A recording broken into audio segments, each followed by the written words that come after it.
রাত ২টায় যখন আমি হঠাৎ ছেলেকে আমার বেডরুমের দরজায় দাঁড়িয়ে থাকতে দেখলাম, তখন আমি বুঝিনি এরপর কী ঘটতে যাচ্ছে। সে ধীরে ধীরে এগিয়ে এসে আমার পাশে বসল। বলল, মা, আমার ঘুম আসছে না। আমি বললাম, কি হয়েছে বাবা? সে আমার কপালে হাত দিয়ে বলল, তুমি জানো না মা, আমি কতটা কষ্ট পাচ্ছি। আমি তোমাকে শুধু মা মনে করতে পারছি না। তুমি আমার কাছে একজন নারী। আমি চমকে উঠলাম। সে আরও কাছে এসে বলল, আমি জানি এটা ভুল, কিন্তু আমি তোমাকে ভালোবাসি। একজন পুরুষ যেভাবে একজন নারীকে ভালোবাসে, রাতের নীরবতায় তার শ্বাসের শব্দ শুনতে পাচ্ছিলাম। সে আমার হাত ধরে বলল, মা, আমরা কি একসাথে নতুন জীবন শুরু করতে পারি না? অন্ধকারে তার চোখ জ্বলছিল। এই গল্পটি সম্পূর্ণ শুনলে আপনাদের পানি অটোমেটিক বের হয়ে যাবে, সো যত দ্রুত সম্ভব হাতের কাছে টিস্যু নিয়ে বসে পড়ো। বিছানার চাদর যেন নষ্ট না হয় সেটা সম্পূর্ণ খেয়াল রাখার অনুরোধ জানিয়ে গল্পটি এখন শুরু করব। তার আগে সর্বশেষ অনুরোধ, দয়া করে এমন পানি বের করার গল্প নিয়মিত শুনতে আমাদের চ্যানেলটি সকলেই সাবস্ক্রাইব করুন। ধন্যবাদ। হ্যালো বন্ধুরা, আমার নাম মীরা খান। আমার বয়স ৪৪ বছর। আমার স্বামীর নাম রাহুল খান, বয়স ৪৭ বছর। আমাদের ২ সন্তান, তানভীর আর রিমা। তানভীর ২১ বছর বয়সী, ভার্সিটিতে পড়ে। রিমা ১৪ বছর বয়সী, স্কুলে যায়। আমি তখন গভীর ঘুমেছিলাম। হঠাৎ মনে হলো কেউ আমার দিকে তাকিয়ে আছে। চোখ খুলে দেখি তানভীর দরজার কাছে দাঁড়িয়ে। আমি ঘড়ি দেখে চমকে গেলাম, রাত ২টা বাজে। কি হয়েছে বাবা? জিজ্ঞেস করলাম। সে ধীরে ধীরে এগিয়ে এলো। তার চোখে আজব এক দৃষ্টি। আমার পাশে বসে বলল, মা, আমার ঘুম আসছে না। আমার মাথায় অদ্ভুত সব চিন্তা আসছে। আমি তার কপালে হাত দিয়ে দেখলাম জ্বর নেই। কি চিন্তা বাবা? আমি জিজ্ঞেস করলাম। তানভীর আমার দিকে এমনভাবে তাকাল যেন আমি তার মা নই, অন্য কেউ। মা, তুমি জানো না আমি কতটা কষ্ট পাচ্ছি। আমি তোমাকে শুধু মা মনে করতে পারছি না। তুমি আমার কাছে একজন নারী হয়ে উঠেছ। আমি তো রীতিমতো চমকে গেলাম। কি বলছিস তুই? সে আরও কাছে এসে বলল, আমি জানি এটা ভুল, কিন্তু আমি তোমাকে ভালোবাসি। একজন পুরুষ যেভাবে একজন নারীকে ভালোবাসে, রাতের নীরবতায় তার শ্বাসের শব্দ শুনতে পাচ্ছিলাম। তারপর সে আমার হাত ধরে বলল, মা, আমরা কি একসাথে নতুন জীবন শুরু করতে পারি না? অন্ধকারে তার চোখ জ্বলছিল। আমি তো পুরো হতচকিত। এ কি হচ্ছে? আমার ছেলে আমার সাথে কি বলছে? আমি তাকে দূরে সরিয়ে দিলাম। তুই কি বলছিস তানভীর? তোর কি হয়েছে? কিন্তু তানভীর হাল ছাড়ার মতো ছেলে নয়। সে আবার কাছে এসে বলল, মা, আমি তোর প্রেমে পড়ে গেছি। তুই এত সুন্দর, এত আকর্ষণীয়। আমি আর সহ্য করতে পারছি না। আমার তো মাথা ঘুরে যাওয়ার অবস্থা। আমি উঠে দাঁড়িয়ে বললাম, তুই পাগল হয়ে গেছিস নাকি? আমি তোর মা। হ্যাঁ মা, তুমি আমার মা। কিন্তু তুমি একজন সুন্দর নারীও। আমি চাই তুমি আমার সাথে তানভীর আমার দিকে এগিয়ে আসতে লাগল। আমি পিছিয়ে গিয়ে চিৎকার করে উঠলাম, রাহুল! রাহুল! কিন্তু রাহুল গভীর ঘুমে। সে কিছুই শুনতে পেল না। তানভীর আমার কাঁধ ধরে বলল, মা, চিৎকার করো না। আমি তোমার ক্ষতি করব না। আমি শুধু তোমাকে ভালোবাসি। আমি তার হাত ঝেড়ে ফেলে দিয়ে বললাম, তুই আমার ছেলে। তুই কি করছিস জানিস? আমি জানি মা। কিন্তু প্রেম কি আমাদের হাতের মুঠো থাকে? আমি চেষ্টা করেছি ভুলে যেতে। পারিনি। আমার মনে হলো আমি স্বপ্ন দেখছি। এটা সত্যি হতে পারে না। আমার ছেলে, যাকে আমি জন্ম দিয়েছি, লালন পালন করেছি, সে আমার সাথে এমন কথা বলতে পারে? তানভীর আবার বলল, মা, আমি তোমাকে দেখি আর মনে হয় তুমি একটি সুন্দর পরী। তোমার চুল, তোমার চোখ, তোমার ঠোঁট, সব কিছুই এত আকর্ষণীয়। আমি রেগে গিয়ে বললাম, থামো। আর একটি কথাও বলবি না। তুই আমার কাছ থেকে দূরে থাক। কিন্তু তানভীর থামল না। সে বলল, মা, আমি জানি তুমি একা। বাবা সারাদিন কাজে ব্যস্ত থাকে। তোমার মনে কি কখনো ইচ্ছা করে না কেউ তোমাকে ভালোবাসুক? আমার চোখে পানি এসে গেল। তুই কি বলছিস তানভীর? আমি তোর মা। হ্যাঁ মা, তুমি আমার মা। কিন্তু তুমি একজন নারীও। একজন সুন্দর, কাঙ্ক্ষিত নারী। তানভীর আমার মুখের দিকে তাকিয়ে বলল। আমি আর সহ্য করতে পারলাম না। আমি তানভীরকে জোরে একটা চড় মারলাম। তুই পাগল হয়ে গেছিস। বের হ এখনই আমার রুম থেকে। তানভীর গাল টিপে ধরে বলল, মা, তুমি আমাকে মারলে? আমি তোমাকে এত ভালোবাসি, আর তুমি আমাকে মারলে? ভালোবাসা? এটা ভালোবাসা নয়, এটা পাগলামি। তুই আমার ছেলে, আমি চিৎকার করে বললাম। তানভীর হঠাৎ হাসতে শুরু করল। একটা ভুতুড়ে হাসি। হা হা হা। মা, তুমি কিন্তু বুঝতে পারছ না আগি। কি বুঝতে পারছি না? আমি জিজ্ঞেস করলাম। আমি তোমার ছেলে তানভীর নই, সে বলল। আমার মাথায় যেন বজ্রপাত হল। তুই কি বলছিস? তানভীর, যাকে আমি তানভীর ভাবছিলাম, সে বলল, আমি একটি আত্মা। আমি এই বাড়িতে বাস করি অনেক দিন ধরে। আজ রাতে আমি তোমার ছেলের শরীরে ঢুকেছি। আমার তো শ্বাস বন্ধ হওয়ার অবস্থা। কি কি বলছিস তুই? হ্যাঁ মা, আমি মানে এই আত্মা তোমাকে অনেক দিন ধরে দেখছে। তোমার প্রেমে পড়ে গেছে। আজ সুযোগ পেয়ে তানভীরের শরীরে ঢুকেছে গি। আমি বুঝতে পারলাম না এটা সত্যি নাকি আমি পাগল হয়ে গেছি। তুই তুই কে? আমার নাম অর্ক। আমি 200 বছর আগে এই বাড়িতে মারা গিয়েছিলাম। তখন থেকেই এখানে আছি। কি তানভীরের গলায় অন্য কারো কণ্ঠস্বর শোনা যাচ্ছিল। আমি ভয়ে কাঁপতে লাগলাম। তুই তুই তানভীরের কি করেছিস? ও ঠিক আছে। আমি শুধু ওর শরীরটা ব্যবহার করছি। ভোর হলেই আমি চলে যাবগু, অর্ক বলল। কেন কেন তুই এমন করছিস? আমি কাঁদতে কাঁদতে বললাম। কারণ আমি তোমাকে ভালোবাসি মীরা। তুমি এত সুন্দর, এত আকর্ষণীয়। আমি 200 বছর ধরে এই বাড়িতে আছি, কিন্তু তোমার মতো সুন্দর নারী আর দেখিনি গিয়ে। আমি বুঝতে পারছিলাম না কি করব। এটা কি সত্যি, নাকি আমি স্বপ্ন দেখছি? অর্ক আমার কাছে এসে বলল, মীরা, আমি তোমাকে কষ্ট দিতে চাই না। আমি শুধু তোমার কাছে থাকতে চাই। তুই তুই আত্মা? সত্যি? আমি জিজ্ঞেস করলাম। হ্যাঁ, তুমি যদি চাও আমি তোমাকে প্রমাণ দিতে পারি, কি অর্ক বলল। হঠাৎ ঘরের সব লাইট জ্বলে উঠল। ফ্যান দ্রুত ঘুরতে শুরু করল। দেওয়ালে ঝোলানো ছবিগুলো নড়তে লাগল। আমি ভয়ে চিৎকার করে উঠলাম। আহ! ভয় পেও না মীরা। আমি তোমার ক্ষতি করব না, অর্ক বলল। সাথে সাথে সব কিছু স্বাভাবিক হয়ে গেল। আমি কাঁপতে কাঁপতে বললাম, তুই তুই সত্যিই আত্মা? হ্যাঁ, এবং আমি তোমাকে ভালোবাসি। আমি চাই তুমি আমার সাথে থাকো গু। কিন্তু আমি তো জীবিত মানুষ। তুই মৃত গু। সেটা কোনো ব্যাপার না। প্রেমের সামনে মৃত্যু জীবন কিছুই না, অর্ক বলল। আমি বুঝতে পারছিলাম না কি করব। এদিকে তানভীরের শরীরে অন্য একজন, যে দাবি করছে সে একটি আত্মা।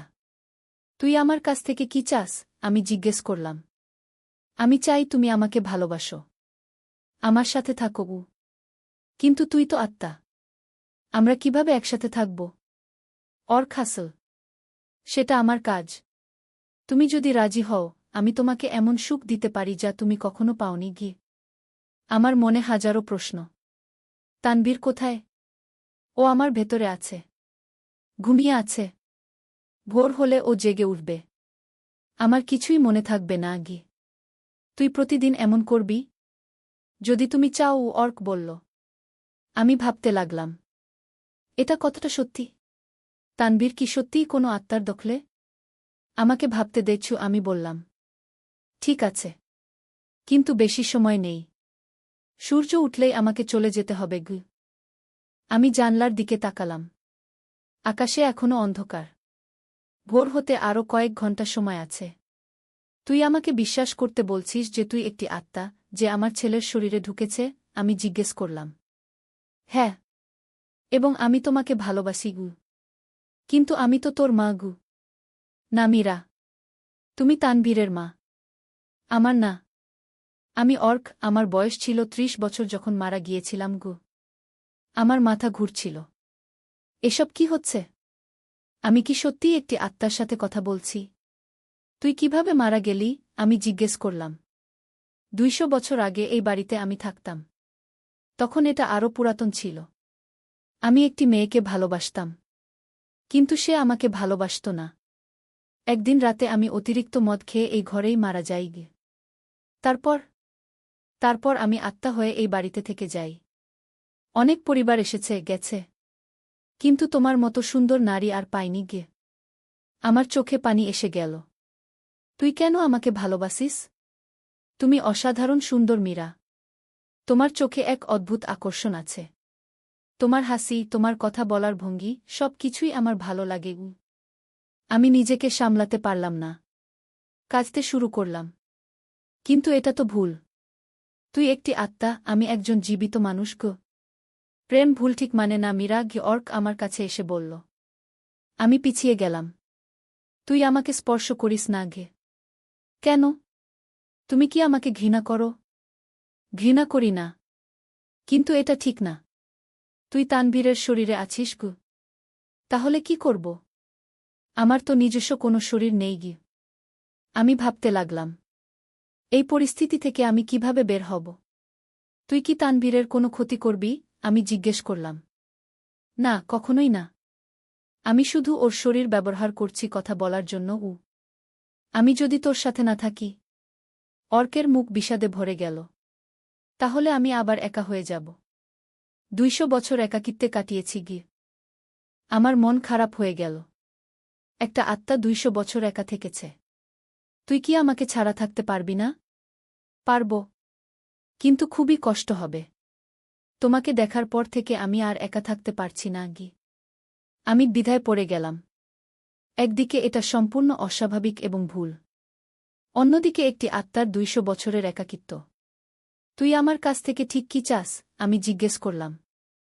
আমি চাই তুমি আমার সাথে কথা বলো। আমাকে ভালোবাসো। আমি তোমাকে সুখী করতে চাই। কিন্তু আমার স্বামী আছে, সন্তান আছে গু। সেটা আমি জানি। আমি তাদের ক্ষতি করব না। আমি শুধু তোমার সাথে থাকতে চাই। আমার মনে হাজারো চিন্তা। এটা কি সত্যি? নাকি তানভীর সত্যিই পাগল হয়ে গেছে? তুই আমাকে আরও প্রমাণ দিতে পারবি যে তুই একটি আত্মা? অর্ক হাসল। অবশ্যই গু। হঠাৎ তানভীরের শরীর থেকে একটি নীল আলো বের হয়ে এলো। সেই আলো ঘরের চারিদিকে ঘুরতে লাগল। আমি অবাক হয়ে দেখতে লাগলাম। এটা কি? নীল আলোটি ধীরে ধীরে একটি মানুষের রূপ নীল। একজন যুবক, বয়স প্রায় 30-এর কাছাকাছি। খুবই সুদর্শন। এই হলো আমার আসল রূপ, অর্ক বলল। আমি তো হতভম্ব। সত্যিই একটি আত্মা। আর কি সুন্দর! তুমি তুমি সত্যিই অনেক সুন্দর গু, আমি অবচেতনে বলে ফেললাম। অর্ক হাসল। ধন্যবাদ মীরা। তুমিও অসাধারণ সুন্দর গু।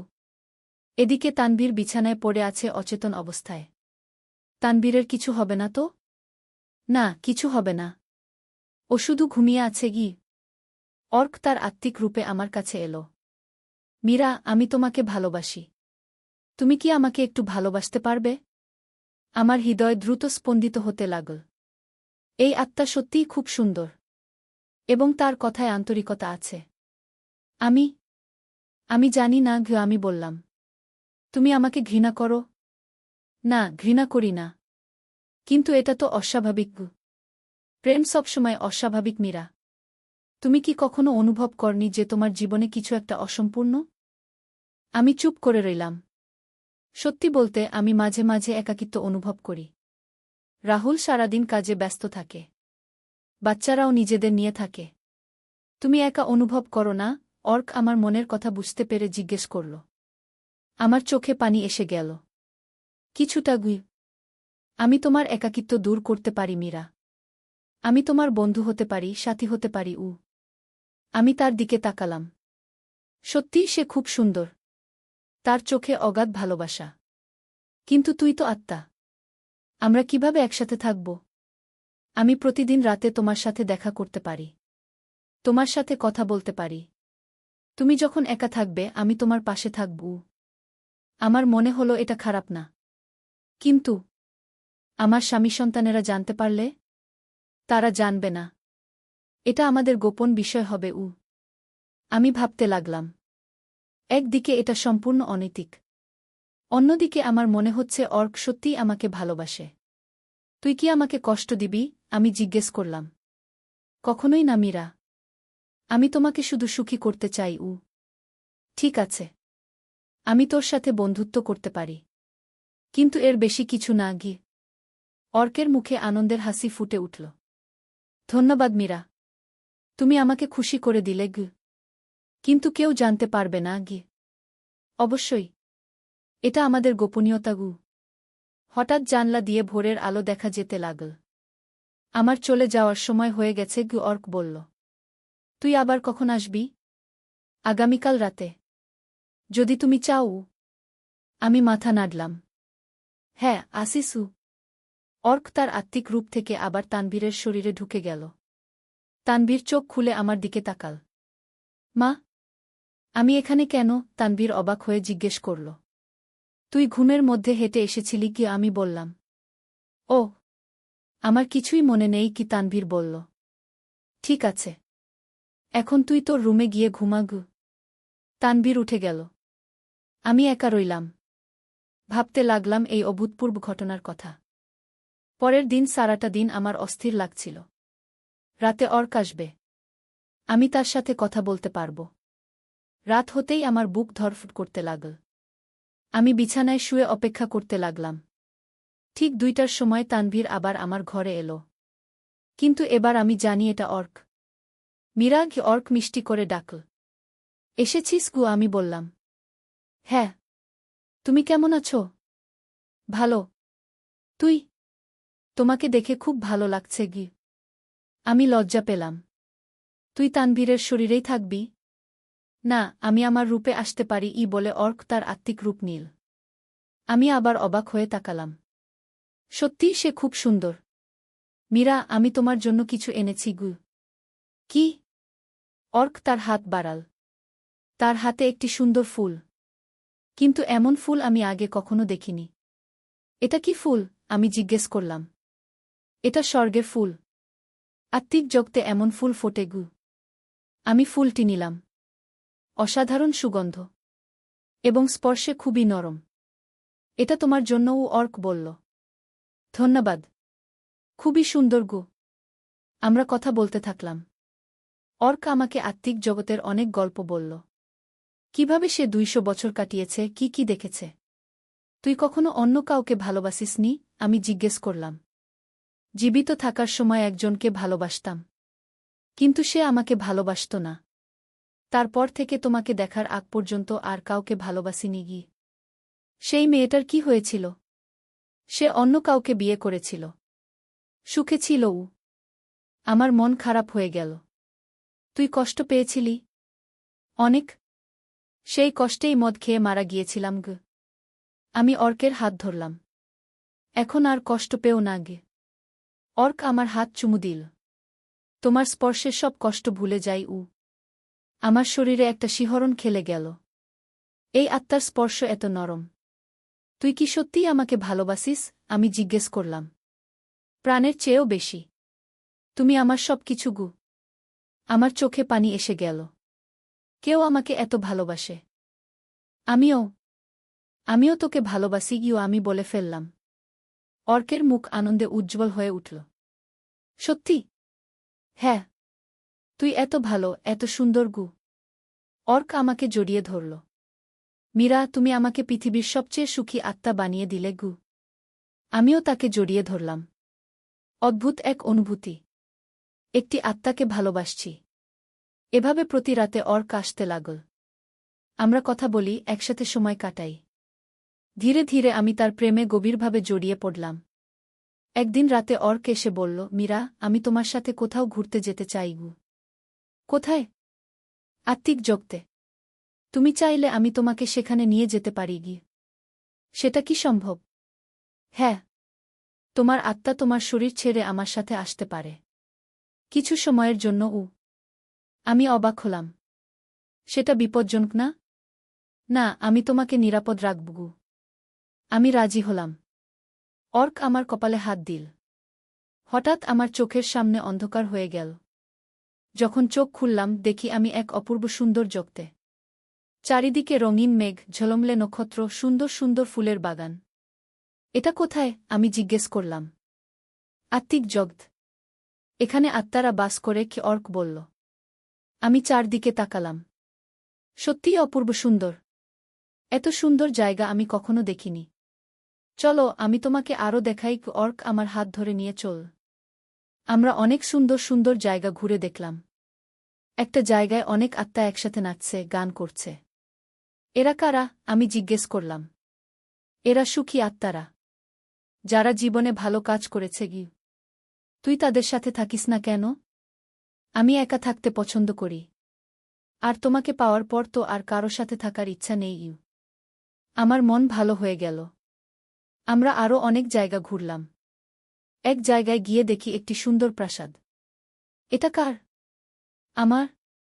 আমি এটা বানিয়েছি তোমার জন্য। আমি অবাক হলাম। আমার জন্য? হ্যাঁ। আমার স্বপ্ন ছিল তোমাকে এখানে নিয়ে আসব। প্রাসাদের ভেতরে ঢুকলাম।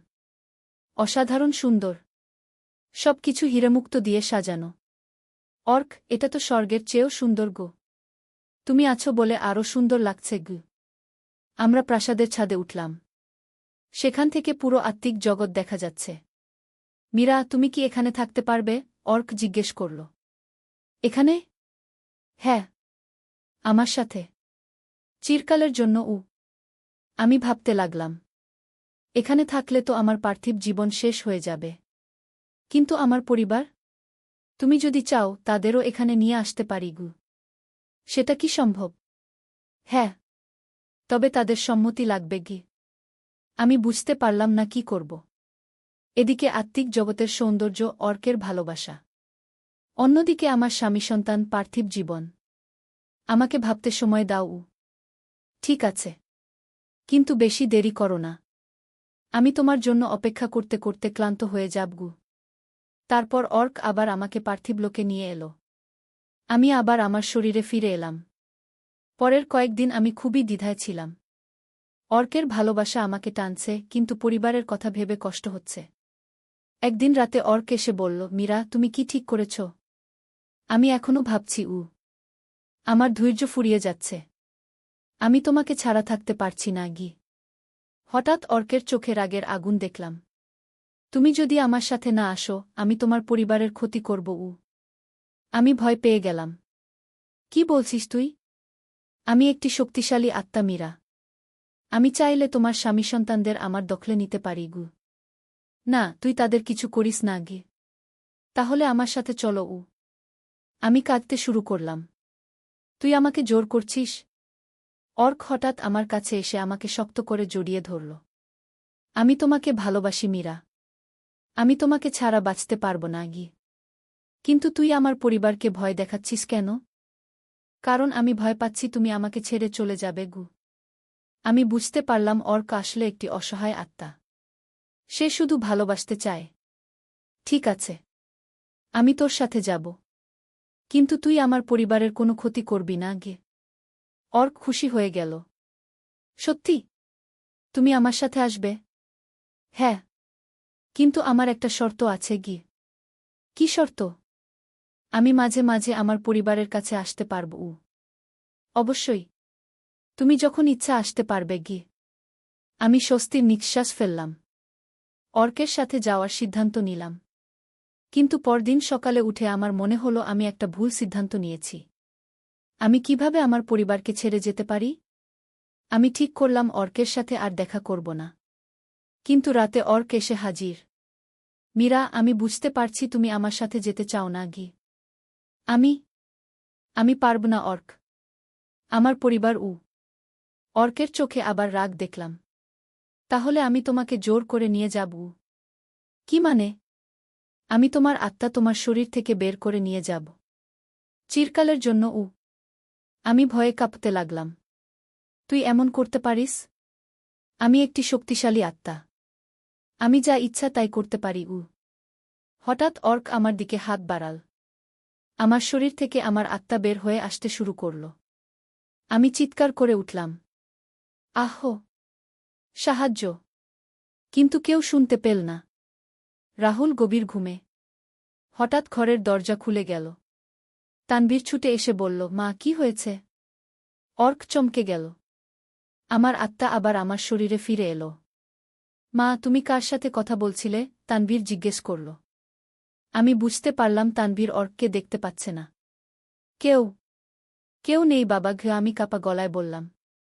তানভীর আমার পাশে বসল। মা, তোমার তবিয়ত খারাপ লাগছে।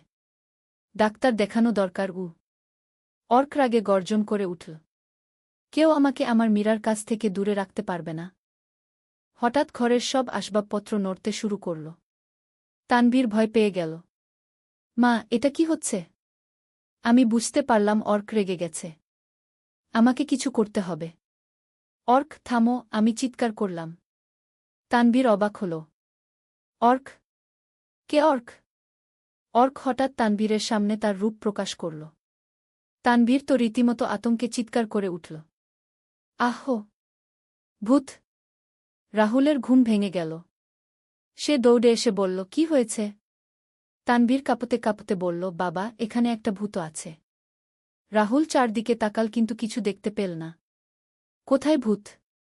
তুই কি দেখেছিস?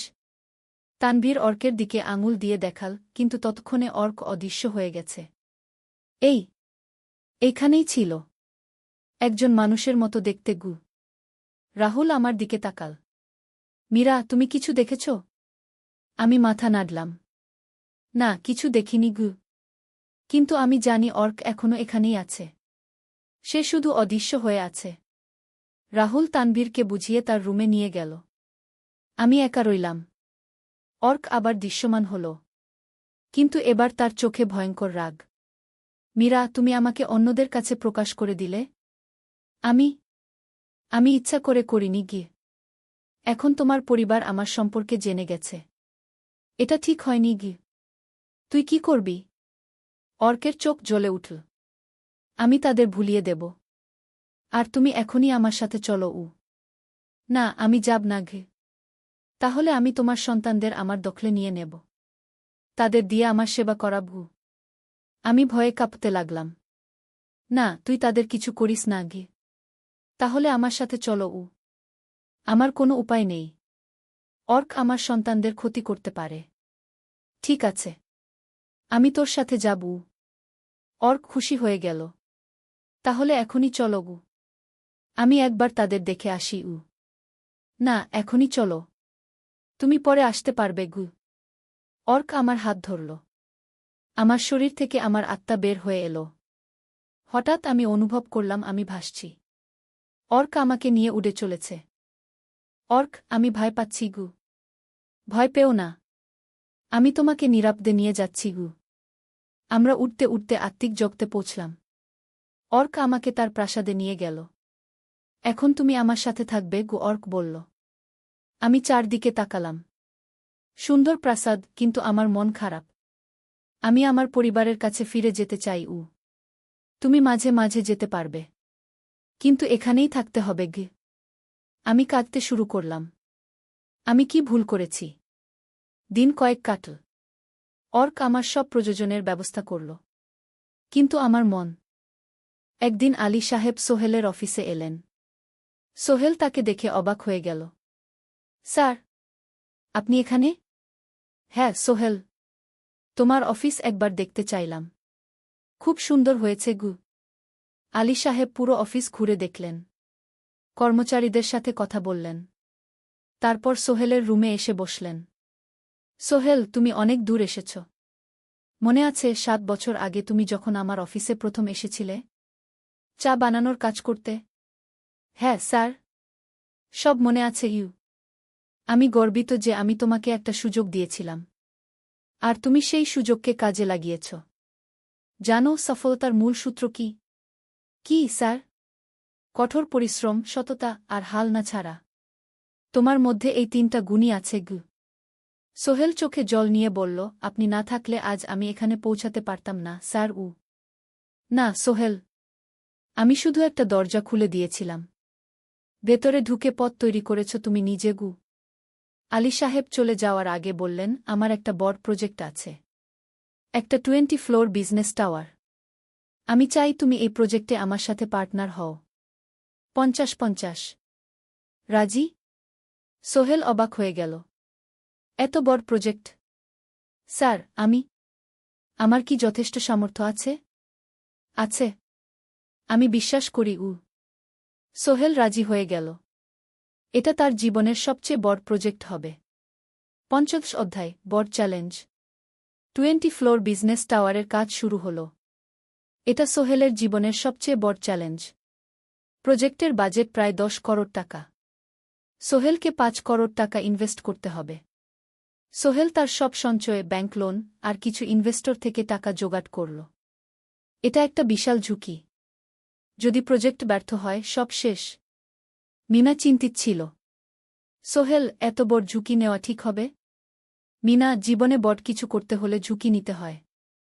আমি এই সুযোগ হাতছাড়া করতে চাই না গিয়ে। কিন্তু যদি কিছু ভুল হয়? ভুল হবে না। আমি আলী সাহেবের সাথে আছি। উনি আমাকে গাইড করবেন। প্রজেক্ট শুরু হল। প্রথম 6 মাস সব ভালোই চলছিল। কাজ সময়মতো হচ্ছে, বাজেট ঠিক আছে। কিন্তু 7 মাসের মাথায় একটা বড় সমস্যা দেখা দিল। একজন প্রধান ইনভেস্টর হঠাৎ তার টাকা ফেরত চাইলেন।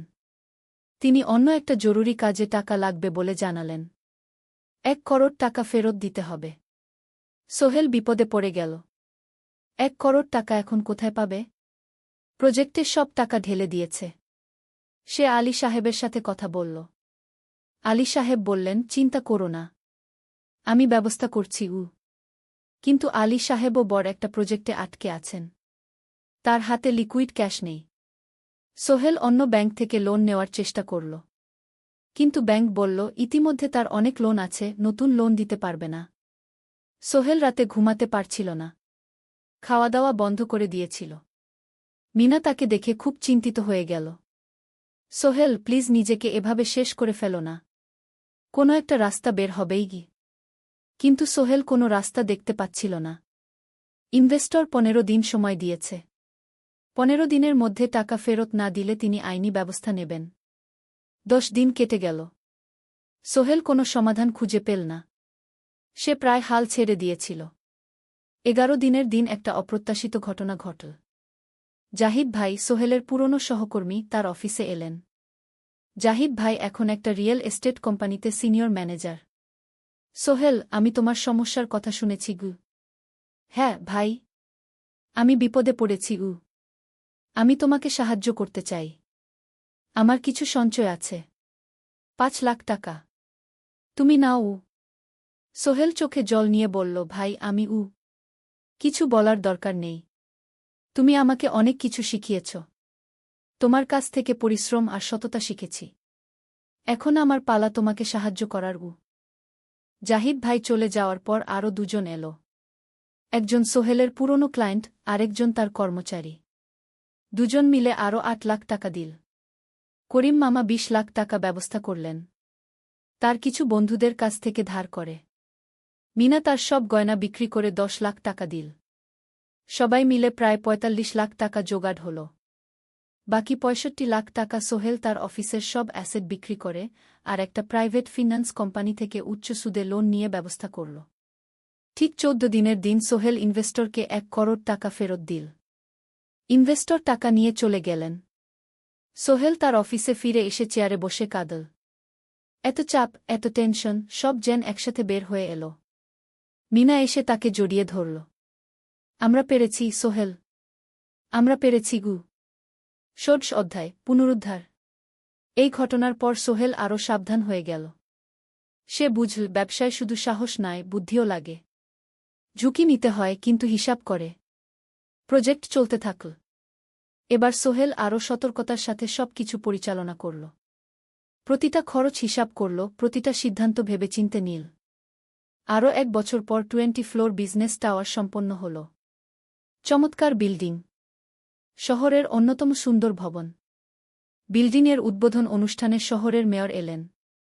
অনেক ব্যবসায়ী, সাংবাদিক এলো। সোহেলের নাম পত্রিকায় ছাপা হল।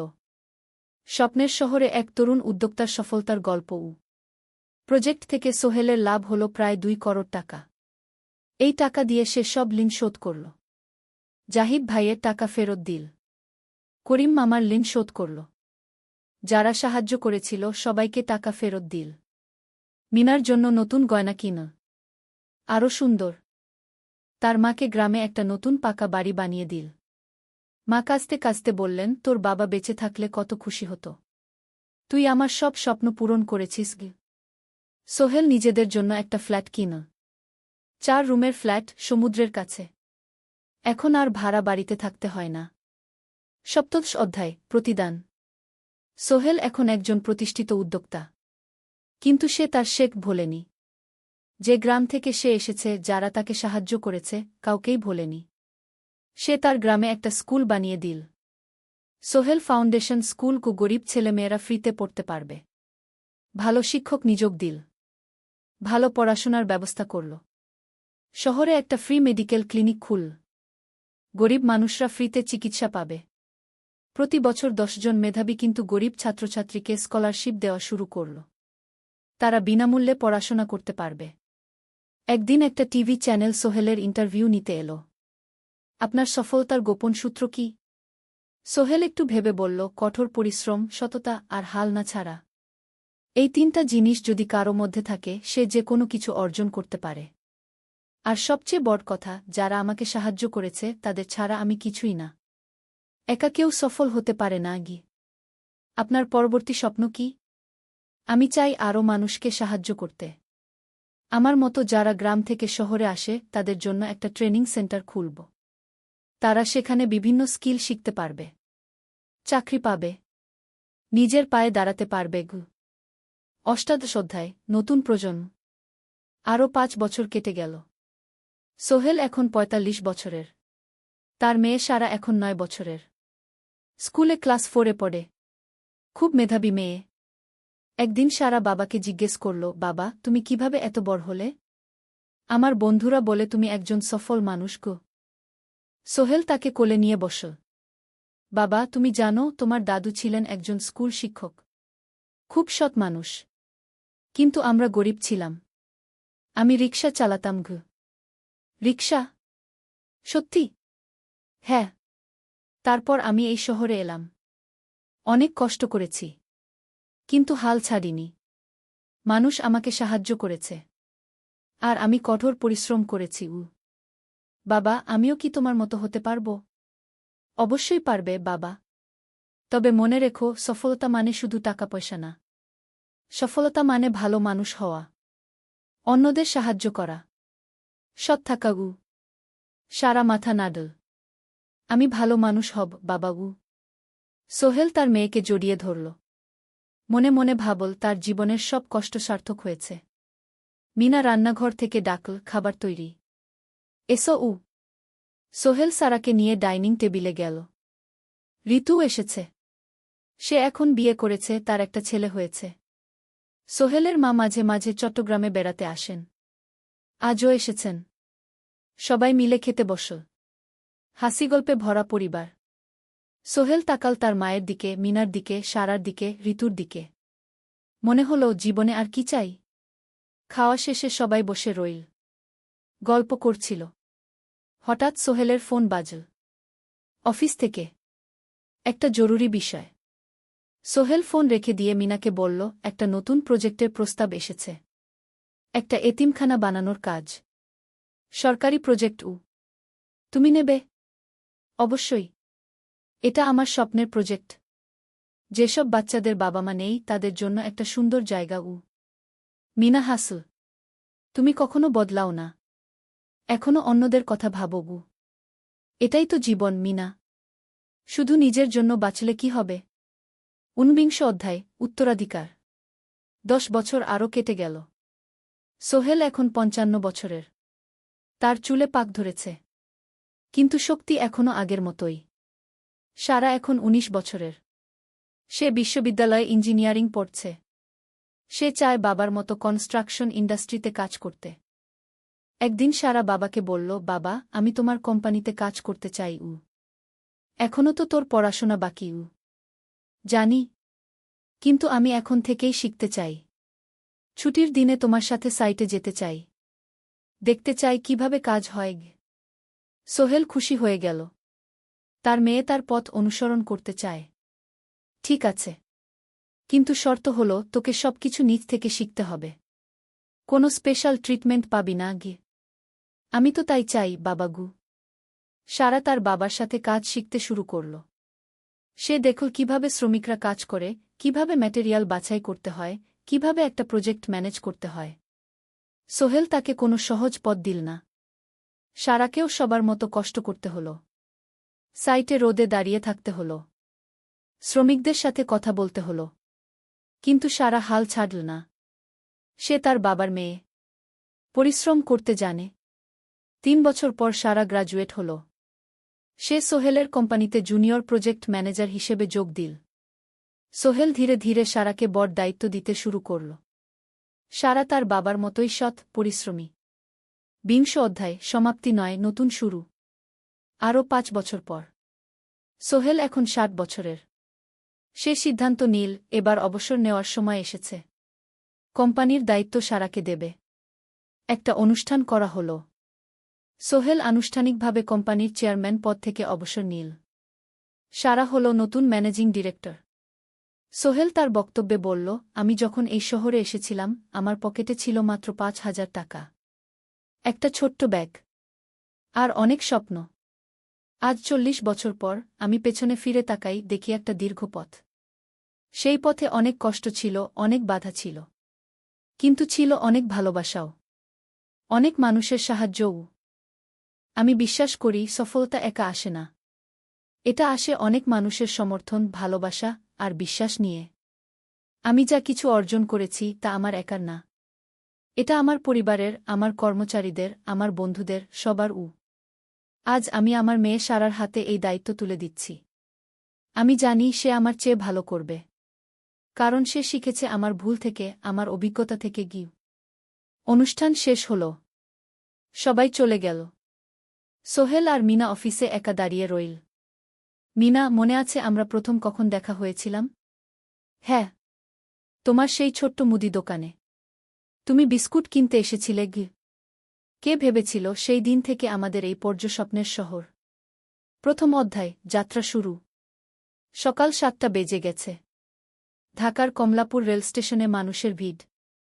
চারদিকে চা বিস্কুট বিক্রেতাদের চিৎকার, ট্রেনের হর্ন আর যাত্রীদের কোলাহল। এই বিশাল ভিড়ের মধ্যে একটা ছোট্ট ব্যাগ হাতে দাঁড়িয়ে আছে সোহেল। বয়স মাত্র 22। গায়ের রং শ্যামলা, চোখে স্বপ্নের ঝিলিক। ভাইজা, চট্টগ্রামের টিকিট আছে? সোহেল টিকিট কাউন্টারের সামনে দাঁড়িয়ে জিজ্ঞেস করল। আছে। 3 টাকা। কাউন্টারের লোকটা উত্তর দিল। সোহেল তার পকেট থেকে টাকা বের করল। মোট 5,000 টাকা। এই টাকা সে জমিয়েছে গত 3 বছরে রিকশা চালিয়ে। তার স্বপ্ন ছিল চট্টগ্রাম গিয়ে একটা ভালো চাকরি পাওয়া। গ্রামে আর থাকতে চায় না সে। বাবা মারা গেছেন 10 বছর আগে। মা আর ছোট বোন ঋতুকে নিয়ে সংসার চালাচ্ছিল রিকশা চালিয়ে। কিন্তু এভাবে তো আর সারা জীবন চলবে না। টিকিট কেটে সোহেল প্ল্যাটফর্মে এলো। ট্রেন ছাড়বে আর মাত্র 15 মিনিট পরে। সে একটা বেঞ্চে বসে পড়ল। ব্যাগটা বুকের কাছে চেপে ধরল। এই ব্যাগে আছে তার সব সম্পদ, কিছু কাপড়, একটা ছোট্ট ফটো ফ্রেমে বাবা মায়ের ছবি, আর কিছু টাকা। কোথায় যাচ্ছেন? পাশে বসা একজন বয়স্ক মানুষ জিজ্ঞেস করলেন। চট্টগ্রাম কাকা। চাকরি খুঁজতে যাচ্ছি। কে? সোহেল বিনয়ের সাথে উত্তর দিল। ভালো। তবে শহরে সাবধানে থাকবেন। শহর মানে অনেক সুযোগ, কিন্তু অনেক ফাঁদও আছে। বয়স্ক লোকটা বললেন। সোহেল মাথা নাড়ল। সে জানে শহরের জীবন সহজ না। কিন্তু তার কোনো বিকল্প নেই। গ্রামে রিকশা চালিয়ে মাসে 3,500 টাকা আয় হতো। তার মধ্যে সংসার চালাতে হতো, বোনের স্কুলের খরচ দিতে হতো, মায়ের ওষুধের খরচ দিতে হতো। কিছুই বাঁচত না। আর এই জীবন থেকে বেরোনোর একটাই পথ, শহরে গিয়ে ভালো কাজ খুঁজে নেওয়া। সোহেল মনে মনে ভাবল তার বাবার কথা। বাবা ছিলেন একজন স্কুল শিক্ষক। খুব সৎ মানুষ ছিলেন। সবসময় বলতেন, সোহেল, তুই লেখাপড়া শিখে বড় মানুষ হবি। আমাদের পরিবারে আর কেউ বড় চাকরি করেনি। তুই করবি। কিন্তু বাবা যখন মারা গেলেন তখন সোহেল মাত্র এসএসসি পরীক্ষা দিয়েছে। ফলাফল ভালো হয়েছিল, জিপিএ অর্ধচতু। কিন্তু বাবার মৃত্যুর পর আর পড়া হল না। পরিবারের দায়িত্ব নিতে হল। ট্রেন ছাড়ল। সোহেল জানালার পাশে বসে বাইরে তাকাল। ধানক্ষেত, নদী, ছোট ছোট গ্রাম, সব পেছনে ফেলে ট্রেন এগিয়ে চল। সোহেলের মনে হল সে যেন তার পুরনো জীবনটাকেও পেছনে ফেলে আসছে। ট্রেনে একজন হকার এসে চা বিক্রি করছিল। সোহেল একটা চা কিনল। 10 টাকা। চা খেতে খেতে সে ভাবছিল, চট্টগ্রাম পৌঁছে কি হবে? করিম মামা তাকে সাহায্য করবেন তো? চাকরি পাওয়া যাবে তো? করিম মামা আসলে সোহেলের খুব দূর সম্পর্কের মামা। সোহেলের দাদির বোনের ছেলে। অনেক বছর আগে গ্রাম ছেড়ে চট্টগ্রামে চলে গিয়েছিলেন। সেখানে একটা কনস্ট্রাকশন কোম্পানিতে কাজ করেন। বছরে একবার দুবার গ্রামে আসতেন। গত বছর যখন এসেছিলেন তখন সোহেলের মাকে বলেছিলেন সোহেলকে চট্টগ্রাম পাঠান, আমি একটা কাজের ব্যবস্থা করে দেব। সেই কথাতেই ভরসা করে সোহেল আজ এই যাত্রা। দ্বিতীয় অধ্যায়, নতুন শহর। চট্টগ্রাম পৌঁছাতে প্রায় 6 ঘণ্টা লেগে গেল। দুপুর 1টা বাজে। সোহেল স্টেশন থেকে বের হয়ে শহরের রাস্তায় দাঁড়াল। কি বিশাল শহর! এত গাড়ি, এত মানুষ। চারদিকে উঁচু উঁচু বিল্ডিং, দোকানপাট, মানুষের ভিড়। সোহেল কিছুক্ষণ দাঁড়িয়ে থাকল সব কিছু দেখতে দেখতে। তার মনে হচ্ছিল সে যেন অন্য কোনো পৃথিবীতে এসে পড়েছে। তার পকেটে একটা ছোট্ট কাগজ আছে। সেখানে লেখা একটা ঠিকানা, করিম মিয়া, বাড়ি নং 23, রোড নং 5, আগ্রাবাদ, চট্টগ্রামকে। সোহেল একটা রিকশা ডাকল। কত নেবেন আগ্রাবাদ যেতে? 50 টাকা গু। সোহেল রিকশায় উঠল। রাস্তার দুধারে দোকান, মার্কেট, অফিস, সব কিছু দেখতে দেখতে সে অবাক হয়ে গেল। এত বড় শহর, এত কিছু! গ্রামের সেই ছোট্ট বাজারের সাথে কোনো তুলনাই হয় না। প্রায় আধা ঘণ্টা পর রিকশা একটা পুরনো বাড়ির সামনে থামল। 3 তলা বাড়ি, কিন্তু রং উঠে গেছে। সিঁড়ি দিয়ে উঠে 3য় তলায় করিম মামার ফ্ল্যাটে নক করল। দরজা খুলল এক মধ্যবয়সী মহিলা। কে? আসসালামু আলাইকুম আপা। আমি সোহেল। নোয়াখালীর গ্রাম থেকে এসেছি। করিম মামা বাড়িতে আছেন? মহিলা তাকে মাথা থেকে পা পর্যন্ত দেখল। করিম তো অফিসে গেছে। তুমি কে? কোথা থেকে এসেছ? সোহেল সব খুলে বলল। মহিলা তাকে ভেতরে ঢুকতে দিল। বসো। করিম সন্ধ্যায় ফিরবে গু। ফ্ল্যাটটা ছোট। 2টো রুম, একটা ছোট্ট রান্নাঘর আর একটা বাথরুম। কিন্তু সোহেলের কাছে খুব সুন্দর লাগল। গ্রামের সেই টিনের ঘরের চেয়ে তো অনেক ভালো। মহিলা তার নাম জানাল সালমা। করিম মামার স্ত্রী। তাদের 2টো ছেলে, একজন ক্লাস 8-এ পড়ে, আরেকজন ক্লাস 5-এ। খেয়েছ? সালমা আপা জিজ্ঞেস করল। না আপা গু। অপেক্ষা করো। ভাত আছে, মাছ আছে। খাও। সোহেল প্রথমে রাজি হতে চাইল না, কিন্তু খুব খিদে পেয়েছিল। সকাল থেকে শুধু একটা চা আর বিস্কুট খেয়েছে। খাওয়া দাওয়ার পর সোহেল বসে রইল। সালমা আপা তাকে গল্প করতে লাগল। তোমার মা কেমন আছেন? তোমার বোন? ভালো আছে আপা। মার একটু গেটে বাত আছে। ওষুধ খাচ্ছেন। বোন স্কুলে পড়ে কু। তুমি কি করতে চাও এখানে? চাকরি খুঁজছি আপা। যে কোনো কাজ করব। বাসায় মা আর বোনকে টাকা পাঠাতে হবে। সালমা আপা মাথা নাড়ল। করিম তোমার জন্য কিছু একটা করবে। সে ভালো মানুষ গ। সারাদিন অপেক্ষা করু সোহেল। সন্ধ্যা 6টায় করিম মামা ফিরলেন। 50-এর কাছাকাছি বয়স, কালো রঙের প্যান্ট শার্ট পরা, হাতে একটা ব্যাগ। আরে সোহেল, কবে এলি? করিম মামা খুশি হয়ে বললেন। আজ সকালে মামা গু। করিম মামা তাকে জড়িয়ে ধরলেন। অনেকদিন পর দেখলাম। কেমন আছিস? ভালো আছি মামা গি। ভালো করেছিস এসে। এখানে অনেক সুযোগ আছে। তোর জন্য একটা কাজের ব্যবস্থা করে দেব। তবে প্রথমে কয়েকদিন এখানে থাক। শহরটা একটু চিনে নে। তারপর কাজে যোগ দিবি। সোহেলের মনে আসার আলো জ্বল। সে ভাবল হয়তো তার ভাগ্য এবার পাল্টাবে। 3য় অধ্যায়, প্রথম চাকরি। 1 সপ্তাহ পরে করিম মামা সোহেলকে তার কোম্পানিতে নিয়ে গেলেন। কোম্পানির নাম আলামিন কনস্ট্রাকশন। অফিসটা শহরের কেন্দ্রে 5 তলা একটা বিল্ডিংয়ের দোতলায়। মালিক আলী সাহেব। 50-এর কাছাকাছি বয়স, মোটা চেহারা, চোখে সোনার ফ্রেমের চশমা। বড়লোক মানুষ, কিন্তু খুব কড়া। এই ছেলেটাকে কি কাজে লাগাবেন? আলী সাহেব করিম মামাকে জিজ্ঞেস করলেন। স্যার, ও আমার আত্মীয়। গ্রাম থেকে এসেছে। খুব পরিশ্রমী। যে কোনো কাজে লাগাতে পারেন। আলী সাহেব সোহেলের দিকে তাকালেন। তুমি কি পড়েছ? Sir, SSC pass. জিপিএ অর্ধচতু। হুম। ভালো। কম্পিউটার চালাতে পারো? না স্যার, পারি না। কিন্তু শিখতে চাই। আলী সাহেব একটু ভাবলেন। ঠিক আছে। তোমাকে অফিসের কাজে রাখব। ফাইল গুছানো, চা বানানো, কাগজপত্র নিয়ে যাওয়ানা, এসব। মাসে 5,000 টাকা। রাজি আছো? জি স্যার। সোহেল খুশি হয়ে গেল। 5,000 টাকা। রিকশা চালিয়ে 3,500 পেত। এখানে 5,000। কাজ শুরু হলো পরদিন থেকে। সকাল 8টায় অফিসে যেতে হয়, ফিরতে হয় সন্ধ্যা 7টায়। প্রথম দিন সোহেল ঘুম থেকে উঠল ভোর 5টায়। তৈরি হয়ে 7:30টায় অফিসের উদ্দেশ্যে বের হল। করিম মামার বাড়ি থেকে অফিস প্রায় 5 কিলোমিটার। বাসে যেতে হয়। অফিসে পৌঁছে সোহেল দেখল সেই প্রথম আলী সাহেব এখনও আসেননি। অফিস খোলা ছিল না।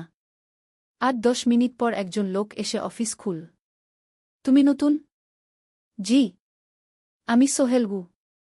আমি জাহিদ, অ্যাসিস্ট্যান্ট ম্যানেজার। এসও। জাহিদ ভাই সোহেলকে সব কিছু দেখাল। অফিসে মোট 6 জন কর্মচারী। 2 জন ইঞ্জিনিয়ার, একজন অ্যাকাউন্ট্যান্ট, একজন অ্যাসিস্ট্যান্ট ম্যানেজার, জাহিদ ভাই, একজন রিসেপশনিস্ট, আর এখন সোহেল।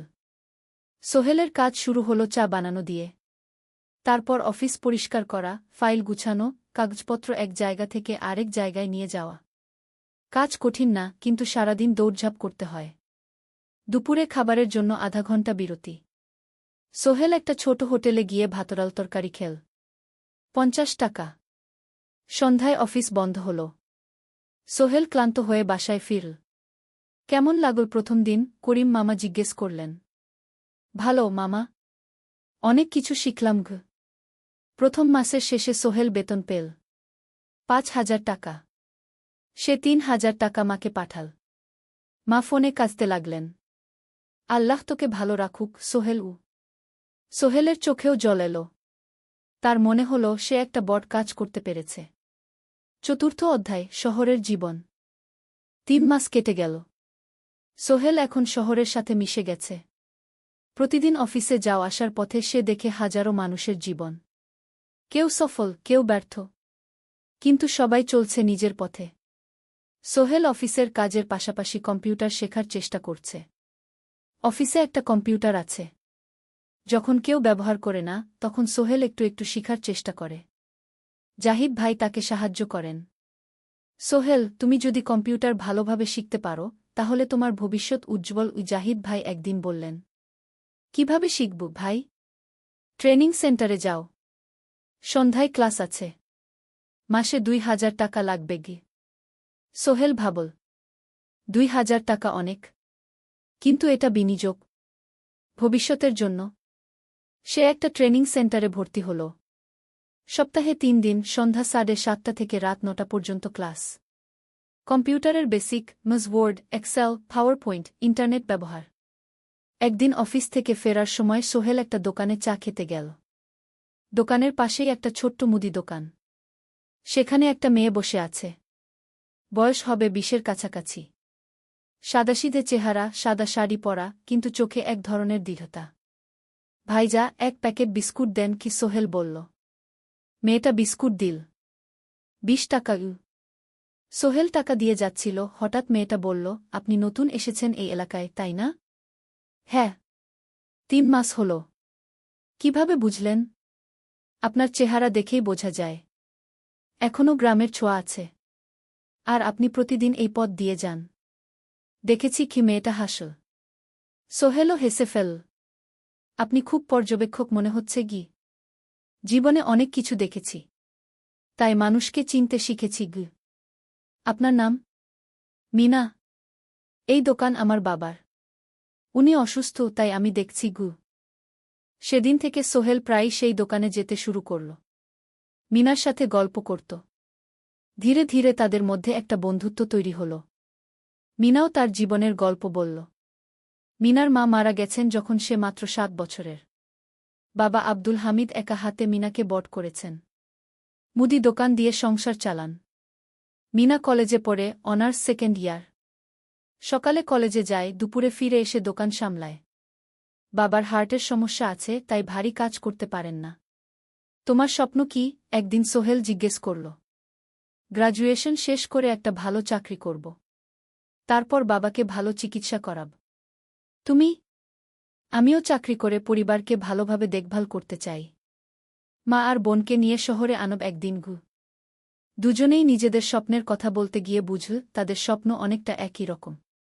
পঞ্চম অধ্যায় বিপদ। 6 মাস কেটে গেল। সোহেল এখন আলী সাহেবের খুব প্রিয় কর্মচারী। সে শুধু চা বিস্কুট দেওয়ার কাজই করে না, এখন কম্পিউটারেও কিছু কাজ শিখেছে। ছোটখাটো টাইপিং, ডেটা এন্ট্রি এসব করতে পারে। আলী সাহেব খুশি হয়ে তার বেতন বাড়িয়ে 8,000 টাকা করে দিয়েছেন। একদিন রাতে সোহেল অফিস থেকে ফিরছিল। সেদিন একটু দেরি হয়ে গেছে। রাত প্রায় 9টা। সাধারণত সোহেল সন্ধ্যা 7:30টায় ফিরে। কিন্তু সেদিন অফিসে একটা জরুরি কাজ ছিল। বাস থেকে নেমে সোহেল বাড়ির দিকে হাঁটছিল। হঠাৎ একটা অন্ধকার গলিতে 3 জন লোক তাকে ঘিরে ধরল। তাদের চেহারা দেখেই বোঝা যাচ্ছিল ভালো উদ্দেশ্য নিয়ে আসেনি। টাকা দে, তাড়াতাড়ি, একজন বলল। তার হাতে একটা ছুরি। সোহেল ভয় পেয়ে গেল। ভাই, আমার কাছে খুব কম টাকা আছে গি। যা আছে দে, তাড়াতাড়ি করো। সোহেল কাঁপতে কাঁপতে তার পকেট থেকে 5 টাকা বের করে দিল। এই টাকা দিয়ে সে বাজার করবে ভেবেছিল। কিন্তু ছিনতাইকারীরা সন্তুষ্ট হল না। শুধু 5 টাকা? তোর ব্যাগে কি আছে? তারা সোহেলের ব্যাগ কেড়ে নিল। ব্যাগে ছিল তার মোবাইল, কম্পিউটার ট্রেনিং সেন্টারের সার্টিফিকেট আর কিছু গুরুত্বপূর্ণ কাগজপত্র। না ভাই, ব্যাগটা ফেরত দেন।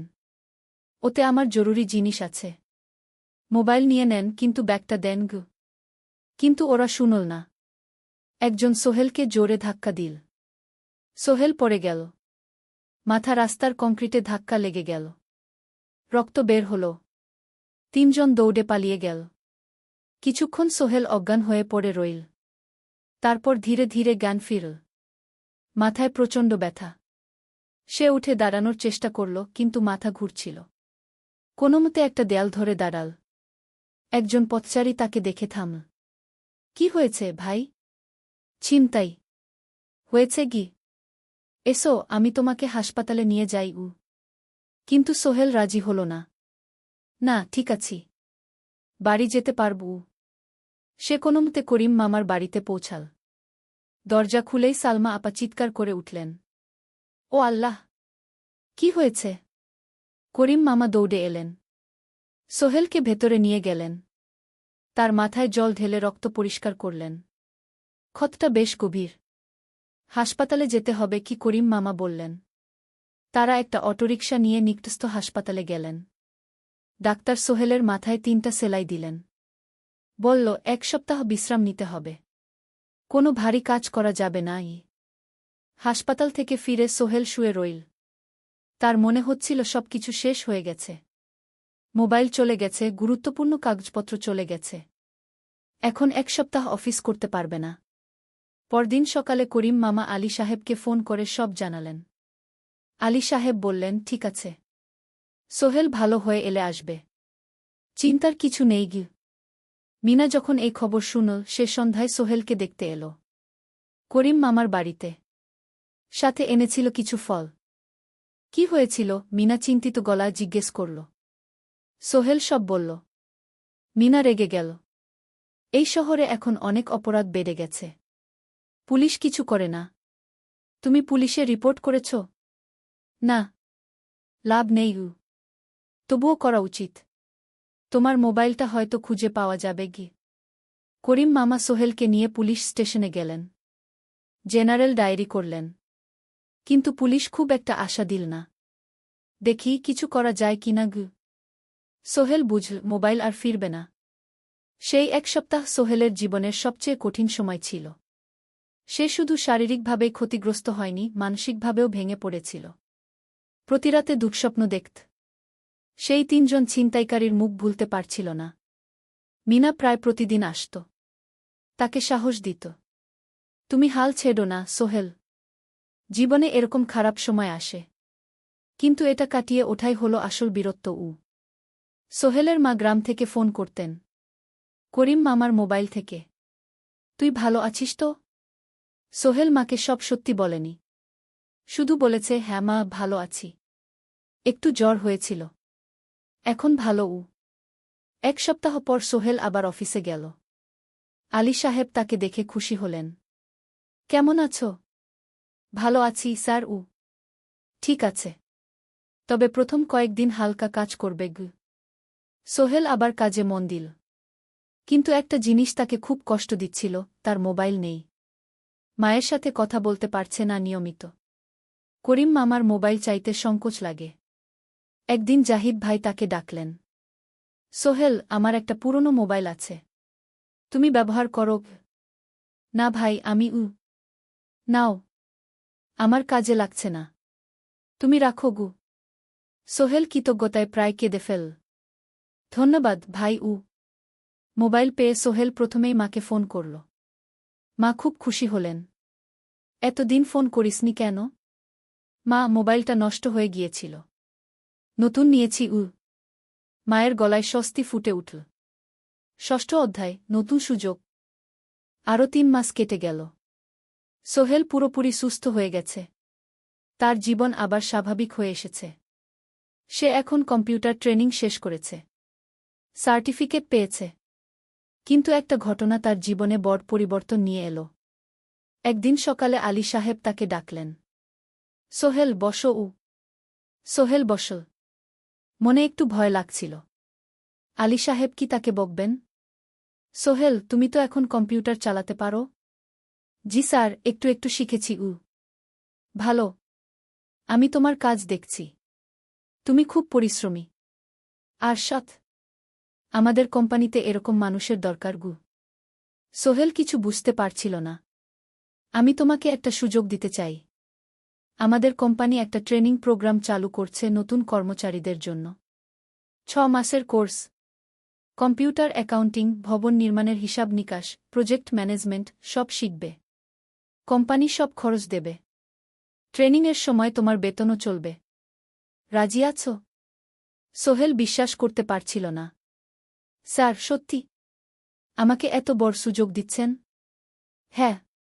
তুমি ভালো ছেলে, পরিশ্রমী। আমি তোমাকে এগিয়ে দিতে চাই। ভবিষ্যতে তুমি এই কোম্পানির একজন গুরুত্বপূর্ণ কর্মচারী হবে। সোহেল কৃতজ্ঞতায় প্রায় কেঁদে ফেল।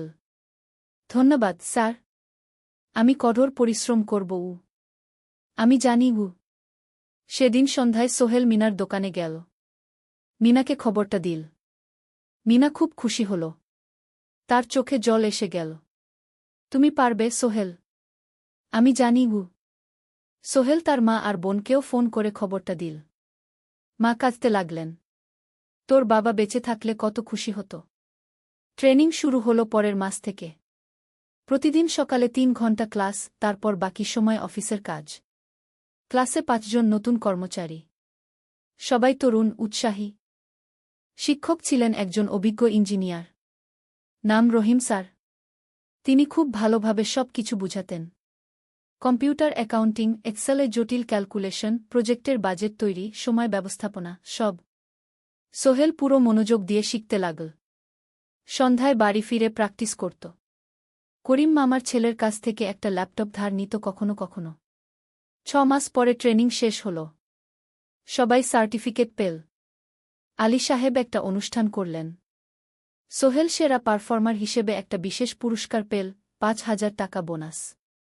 আলী সাহেব ঘোষণা করলেন, সোহেল, আজ থেকে তুমি আমাদের জুনিয়র অ্যাকাউন্ট অ্যাসিস্ট্যান্ট। তোমার বেতন 15,000 টাকা। সোহেল অবাক হয়ে গেল। 8,000 থেকে 15,000, প্রায় দ্বিগুণ। সেদিন রাতে সোহেল ঘুমাতেই পারল না। খুশিতে, উত্তেজনায় তার চোখে ঘুম নেই। সে ভাবল তার জীবন কিভাবে বদলে যাচ্ছে। 2 বছর আগে যে রিকশা চালাত, আজ সে একটা নামকরা কোম্পানির অ্যাকাউন্ট অ্যাসিস্ট্যান্ট। 7ম অধ্যায়, প্রেম ও প্রস্তাব। 1.5 বছর হয়ে গেল সোহেলের চট্টগ্রাম আসার। সে এখন একজন সফল যুবক। তার মা গ্রামে খুব খুশি। প্রতি মাসে সোহেল 10,000 টাকা পাঠায়। ছোট বোন ঋতু এখন কলেজে ভর্তি হয়েছে সোহেলের পাঠানো টাকায়। মায়ের চিকিৎসাও ভালোভাবে হচ্ছে। মিনার সাথে সোহেলের সম্পর্ক এখন আর শুধু বন্ধুত্ব নয়। দুজন দুজনকে ভালোবাসে। কিন্তু কেউ কাউকে সরাসরি বলার সাহস পায়নি। প্রতিদিন দেখা হয়, গল্প হয়, কিন্তু সেই একটা কথা বলা হয়ে ওঠে না। একদিন শুক্রবার ছুটির দিন। সোহেল মিনাকে বলল, আজ কি একটু ঘুরতে যাবে? কোথায়? পতেঙ্গা বিচ। তুমি কি কখনো গেছ? না। কিন্তু আমার দোকান। শুক্রবার। তোমার বাবা সামলাবে। মিনা রাজি হয়ে গেল। দুপুরে দুজনে বাস নিয়ে পতেঙ্গা গেল। সমুদ্র দেখে মিনা অবাক হয়ে গেল। কি সুন্দর! দুজনে বালিতে বসল। ঢেউয়ের শব্দ শুনতে শুনতে গল্প করছিল। হঠাৎ সোহেল বলল, মিনা, তোমার সাথে কিছু বলার ছিল। বলো। সোহেল একটা লম্বা শ্বাস নিল। তুমি জানো আমি তোমাকে ভালোবাসি। মিনা হাসল। তার চোখ ভিজে গেল। জানি। আমিও তোমাকে ভালোবাসি সোহেল। সোহেল অবাক হয়ে গেল। সত্যি? হ্যাঁ। অনেকদিন ধরেই জানি। তুমি আমার জীবনে এসে সব কিছু বদলে দিয়েছ। তোমার সাথে থাকলে আমার মনে হয় আমি যে কোনো কিছু করতে পারব। দুজনে কিছুক্ষণ চুপ করে বসে রইল। সমুদ্রের ঢেউ এসে পায়ে লাগছিল। সূর্য পশ্চিমে ঢলে পড়ছে। আকাশ লালকুমলা হয়ে গেছে। কিন্তু আমার বাবার সাথে কথা বলতে হবে কি? মিনা বলল। আমি তৈরি। যখন বলবে তখন বলবো। পরের সপ্তাহে সোহেল মিনার বাবার সাথে কথা বলল। আব্দুল হামিদ সাহেব প্রথমে একটু দ্বিধা করলেন। তুমি কোনো পরিবারের ছেলে? তোমার বাবা কি করতেন? সোহেল সব সত্যি বলল। তার বাবা ছিলেন স্কুল শিক্ষক। মারা গেছেন 10 বছর আগে। মা গ্রামে থাকেন। ছোট বোন কলেজে পড়ে। তুমি নিজে কি করো? আমি আলামিন কনস্ট্রাকশন কোম্পানিতে জুনিয়র অ্যাকাউন্ট অ্যাসিস্ট্যান্ট। মাসে 15,000 টাকা বেতন। আব্দুল হামিদ সাহেব ভাবলেন। তারপর বললেন, দেখো মিনা আমার একমাত্র সন্তান। তার মা নেই। আমি একা তাকে বড় করেছি। আমি চাই মিনা একজন ভালো ছেলের সাথে বিয়ে হোক। তুমি দেখতে ভালো ছেলে মনে হচ্ছে। কিন্তু আমাকে তোমার মায়ের সাথে দেখা করতে হবে। তোমার পরিবারকে জানতে হবে। জি আঙ্কেল।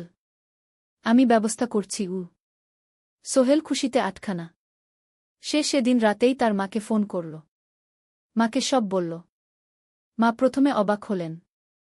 তারপর খুশি হলেন। মিনা মেয়েটা কেমন? খুব ভালো মা। তুমি দেখলে পছন্দ করবে। ঠিক আছে। আমি আর ঋতু আসছি চট্টগ্রাম। 2 সপ্তাহ পর সোহেলের মা আর বোন চট্টগ্রাম এলো। সোহেল তাদের নিয়ে মিনার বাড়িতে গেল। 2 পরিবার একসাথে বসল। মিনার বাবা সোহেলের মাকে দেখে খুশি হলেন। সোহেলের মা সহজ সরল ভদ্রমহিলা। আপনার ছেলে খুব ভালো। মিনা তাকে পছন্দ করে। আমিও রাজি। আব্দুল হামিদ সাহেব বললেন। আমার সোহেল সৎ ছেলে। মিনাকে খুব ভালোবাসে। আমি জানি ও মিনাকে সুখে রাখবে। কি? সোহেলের মা বললেন। বিয়ের তারিখ ঠিক হল 3 মাস পর। এই 3 মাসে সোহেল যথেষ্ট টাকা জমাবে। বিয়ে হবে সাদামাটা কিন্তু সুন্দর। 8ম অধ্যায়, নতুন পথ। 3 মাস কেটে গেল দ্রুত। সোহেল প্রতিদিন কঠোর পরিশ্রম করছিল। অফিসে তার কাজের প্রশংসা হচ্ছে। আলী সাহেব তাকে এখন ছোটখাটো প্রজেক্টের হিসাব দেখতে দিচ্ছেন। সোহেল তার সঞ্চিত টাকা দিয়ে বিয়ের আয়োজন করল। বিয়ে হল মিনার বাড়ির কাছের একটা কমিউনিটি সেন্টারে। খুব বেশি লোক আসেনি। 2 পরিবারের আত্মীয় স্বজন আর অফিসের কয়েকজন সহকর্মী। কিন্তু অনুষ্ঠান ছিল খুব সুন্দর। সোহেল যখন মিনাকে বিয়ের পোশাকে দেখল, তার মনে হল পৃথিবীর সবচেয়ে সুন্দর মেয়ে সে। লাল শাড়ি পরা, মুখে হালকা মেকআপ, কিন্তু তার স্বাভাবিক সৌন্দর্য ছিল আসল। বিয়ের পর সোহেল একটা ছোট্ট ফ্ল্যাট ভাড়া নিল। 2 রুমের ফ্ল্যাট, মাসে ভাড়া 5,000 টাকা। মিনা এখনও তার পড়াশোনা চালিয়ে যাচ্ছে। আরও 1 বছর বাকি গ্র্যাজুয়েশন শেষ হতে। সোহেলের মা আর বোন গ্রামে ফিরে গেল। মা বলে গেলেন, সোহেল, মিনাকে ভালো রাখিস। মেয়েরা অনেক ত্যাগ করে সংসার করতে। জানি মা। নতুন জীবন শুরু হল। সোহেল সকালে অফিসে যায়, সন্ধ্যায় ফেরে। মিনা সকালে কলেজে যায়, দুপুরে ফিরে রান্না করে, ঘর গোছায়। সন্ধ্যায় দুজনে একসাথে বসে পড়াশোনা করে, গল্প করে, টিভি দেখে। জীবন সুন্দর ছিল। কিন্তু চ্যালেঞ্জও ছিল। মাসিক খরচ, ভাড়া 5,000, বাজার 3,000, বিদ্যুৎ গ্যাস 1,000, মায়ের জন্য 5,000, মিনার কলেজের খরচ 1,200। মোট প্রায় 14,000 টাকা। বাঁচত মাত্র 1,000 খানেক। কিন্তু সোহেল হাল ছাড়ল না। সে সন্ধ্যায় একটা কম্পিউটার ট্রেনিং সেন্টারে পার্ট টাইম পড়ানো শুরু করল। সপ্তাহে 3 দিন 2 ঘন্টা করে। এতে মাসে আরও 3,000 টাকা আসতে লাগল। মিনাও বসে থাকল না। সে বাড়িতে বসে কয়েকজন স্কুলের ছাত্রছাত্রীকে টিউশন পড়াতে শুরু করল। মাসে ২,০০০ টাকা আয়। এভাবে কেটে গেল ৬ মাস। দুজন মিলে পরিবার চালাচ্ছে, স্বপ্ন দেখছে। একদিন সোহেল বলল, মিনা, আমি একটা নতুন স্বপ্ন দেখছি গু। কি? আমি নিজে একটা ছোট্ট কনস্ট্রাকশন কোম্পানি খুলতে চাই। ছোট ছোট প্রজেক্ট নেব। বাড়ি মেরামত, ছোট বিল্ডিং বানানো, এসব। তোমার কি যথেষ্ট অভিজ্ঞতা আছে? আছে। আমি ২ বছর ধরে এই কাজের সাথে জড়িত। অনেক কিছু শিখেছি। আর আলী সাহেবও আমাকে সাহায্য করবেন গু। কিন্তু টাকা কোথায়? কোম্পানি খুলতে তো অনেক টাকা লাগবে গি। আমি জমাচ্ছি। আরও ১ বছর কাজ করব। তারপর চেষ্টা করব। মিনা তাকে সমর্থন দিল। তুমি পারবে। তোমার মধ্যে সেই শক্তি আছে গি। নবম অধ্যায়, চ্যালেঞ্জের সময়। কিন্তু ভাগ্য সবসময় অনুকূলে থাকে না। সোহেল যখন স্বপ্ন দেখছিল নিজের কোম্পানি খোলার, তখনই একটা বড় সমস্যা এলো। আলী সাহেবের কোম্পানি একটা বড় প্রজেক্ট পেয়েছিল। একটা ১০তলা বিল্ডিং বানানোর কাজ। কিন্তু প্রজেক্টের প্রধান ইনভেস্টর হঠাৎ পালিয়ে গেল। তিনি কোম্পানির কাছ থেকে প্রায় ৫০ লাখ টাকা নিয়ে গেছেন, কিন্তু কাজ শেষ হয়নি। কোম্পানি বড় ক্ষতির মুখে পড়ল। আলী সাহেব অনেক কর্মচারীকে ছাঁটাই করতে বাধ্য হলেন। প্রায় ১০ জনকে চাকরি থেকে বাদ দিলেন। বাকিদের বেতন কমাতে হল। সোহেলকে আলী সাহেব ডেকে বললেন, সোহেল, আমি তোমাকে রাখতে চাই। তুমি বিশ্বস্ত কর্মচারী। কিন্তু তোমার বেতন কমাতে হবে। ১৫,০০০ থেকে ১০,০০০। সোহেল মনে মনে চিন্তায় পড়ে গেল। ১০,০০০ টাকায় সংসার চলবে কিভাবে? মায়ের খরচ, ভাড়া, বাজার সব মিলিয়ে তো ১৪,০০০ টাকা লাগে। কিন্তু সে কিছু বলল না। ঠিক আছে স্যার। বাড়ি ফিরে সোহেল মিনাকে সব বলল। মিনা চিন্তিত হয়ে গেল। এখন কি হবে? চিন্তা করো না। আমি পার্ট টাইম টিউশনির সময় বাড়াব। আর তুমিও বেশি করে টিউশন নাও। কিন্তু আমার তো পড়াশোনাও আছে গি। জানি। কিন্তু এখন এটাই করতে হবে গু। সোহেল সন্ধ্যায় আরও ২টো জায়গায় পার্ট টাইম কাজ খুঁজল। একটা দোকানে সন্ধ্যায় হিসাব দেখার কাজ পেল। মাসে ২,০০০ টাকা। আরেকটা জায়গায় সপ্তাহান্তে কম্পিউটার রিপেয়ারের কাজ পেল। মাসে ১,৫০০ টাকা। মিনাও ৩ জন নতুন স্টুডেন্ট নিল টিউশনে। তার আয় বাড়ল ২,০০০ থেকে ৩,৫০০। কঠিন সময় ছিল। সোহেল সকাল ৮টায় অফিসে যেত, সন্ধ্যা ৬টায় ফিরত। তারপর একটু বিশ্রাম নিয়ে ৭:৩০টায় বের হতো পার্ট টাইম কাজে। রাত ১০টায় বাড়ি ফিরত। রবি সোমবার কম্পিউটার রিপেয়ারের কাজ। মিনাও সকালে কলেজে যেত, দুপুরে ফিরে রান্না করত, তারপর বিকেলে টিউশন পড়াত। রাতে খাওয়া দাওয়ার পর পড়াশোনা করত। দুজনেরই শরীর খারাপ হতে শুরু করল। সোহেল একদিন অফিসে অজ্ঞান হয়ে পড়ে গেল। ডাক্তার দেখাতে নিয়ে গেল। ডাক্তার বলল, অতিরিক্ত পরিশ্রম। শরীরে পুষ্টির অভাব। ঠিকমতো খাচ্ছেন না মনে হচ্ছে গি। সত্যি কথা, খরচ বাঁচাতে সোহেল আর মিনা অনেক সময় কম খেত। মাংস মাছ কিনত সপ্তাহে একদিন। বাকি সময় শাকসবজি, ডাল। মিনা সোহেলকে বলল, আর নয় সোহেল। তুমি এভাবে নিজেকে শেষ করে ফেলছ। আমার পড়াশোনা বন্ধ করে দিই। আমি ফুল টাইম চাকরি করি গি। না, সোহেল জোর দিয়ে বলল। তোমার পড়াশোনা বন্ধ হবে না। আরও মাত্র ৬ মাস বাকি।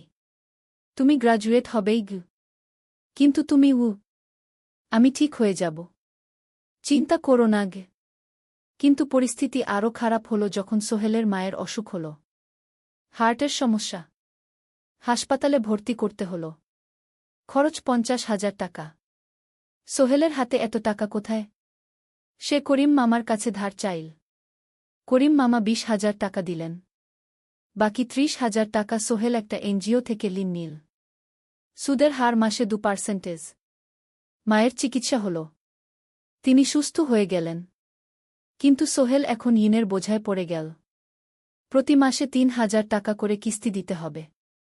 সেই রাতে সোহেল আর মিনা বিছানায় শুয়ে কথা বলছিল। সোহেল বলল, মিনা, আমি মনে হয় ভুল করেছি। শহরে এসে বিয়ে করে তোমাকে কষ্টে ফেলেছি গু। মিনা তার হাত ধরল। না সোহেল, তুমি ভুল করনি। জীবনে এরকম খারাপ সময় আসে। কিন্তু এটা কাটিয়ে ওঠাই হলো আসল শক্তি। আমরা একসাথে আছি। একসাথে থাকব। সবকিছু ঠিক হয়ে যাবে। মিনার কথায় সোহেল একটু সাহস পেল। হ্যাঁ, হাল ছাড়া যাবে না।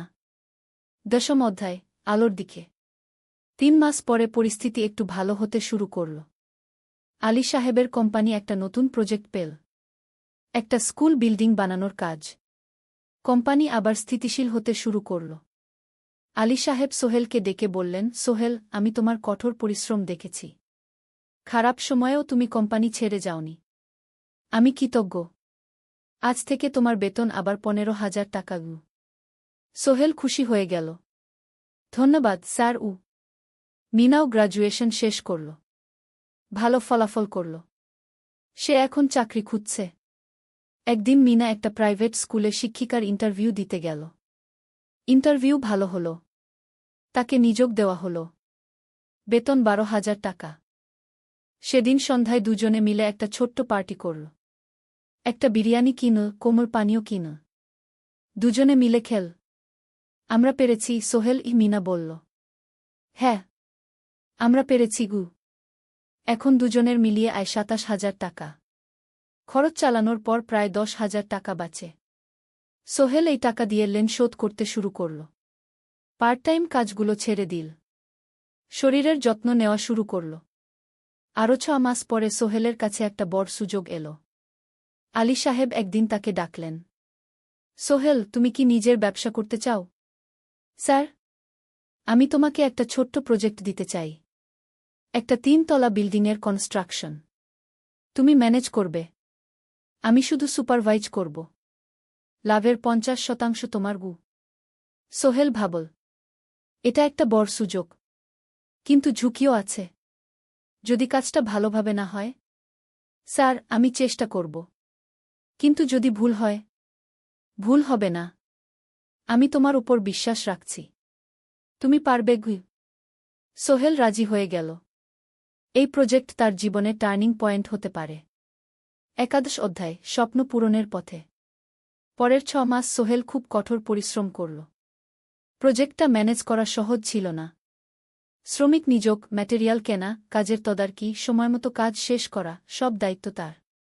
প্রথম 2 মাস খুব চাপের মধ্যে গেল। একদিন একজন শ্রমিক কাজ করতে গিয়ে আহত হল। সোহেল তাকে হাসপাতালে নিয়ে গেল, তার চিকিৎসার খরচ দিল। এতে প্রজেক্টের বাজেট একটু বাড়ল, কিন্তু সোহেল জানত এটা করা দরকার। আরেকদিন ভুল ম্যাটেরিয়াল ডেলিভারি হল। সোহেল সেগুলো ফেরত পাঠাল, সঠিক জিনিস আনাল। এতে 3 দিন দেরি হল, কিন্তু কাজের মান ঠিক রইল। মিনা তাকে সবসময় সাপোর্ট করছিল। সে এখন চাকরিতে স্থিতিশীল। স্কুলের বাচ্চারা তাকে পছন্দ করে। প্রিন্সিপাল তার কাজে খুশি। প্রজেক্ট শেষ হল 6 মাসে। সময়মতো, বাজেটের মধ্যে। বিল্ডিংয়ের মালিক খুব খুশি হলেন। তিনি আলী সাহেবকে ধন্যবাদ দিলেন। আলী সাহেব বললেন, ধন্যবাদ আমাকে না, এই ছেলেকে দিন। সোহেল পুরো প্রজেক্ট ম্যানেজ করেছে। প্রজেক্ট থেকে মোট লাভ হল 3 লাখ টাকা। সোহেল পেল 1.5 লাখ টাকা।